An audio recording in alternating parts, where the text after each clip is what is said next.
ایک دن میں محلے میں باورچی کے پاس بیٹھا ہوا تھا۔ میرا دل بہت ہی بے چین تھا۔ میں نے باورچی سے سوال کیا کہ یار میں نماز بھی پڑھتا ہوں، روزے بھی رکھتا ہوں، کوئی برا کام بھی ہرگز نہیں کرتا، پھر بھی تنگ دستی بہت رہتی ہے، رب کے ہاں بات ہی نہیں بنتی، میں کیا کروں؟ باورچی کہنے لگا، باؤ جی ذرا ہنڈیا پکا لیں، پھر اس پر بات کرتے ہیں نا۔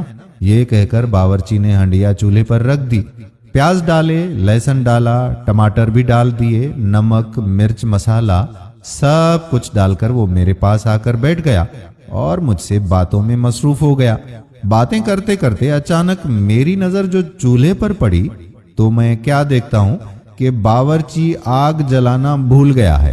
میں نے اس کی توجہ دلائی تو کہنے لگا کہ باؤ جی ہنڈیا میں سب کچھ ڈال تو دیا ہے، پک جائے گی۔ میں نے کہا کہ آگ نہیں جلائی تو ہنڈیا کیسے پکے گی بھائی جان؟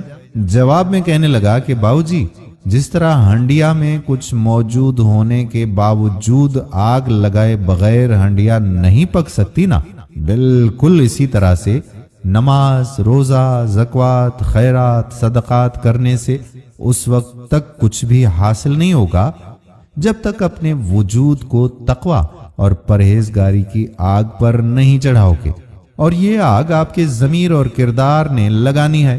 غصہ، غیبت، حرص، منافقت، ہوس اور بغض سے جان چھڑاؤ، اپنی جان کو مخلوق کی خدمت کا تڑکا لگاؤ، تب جا کر وجود کی ہنڈیا پکے گی، پھر بات بنے گی، پھر اللہ سے رابطہ ہوگا، پھر ہی کامیابی حاصل ہوگی۔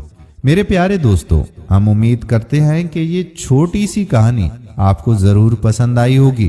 رب کریم سے دعا ہے کہ ہم سب کے دینی اور دنیاوی معاملات سیدھے فرمائے اور صراط مستقیم پر چلنے کی توفیق عطا فرمائے، آمین۔ اگر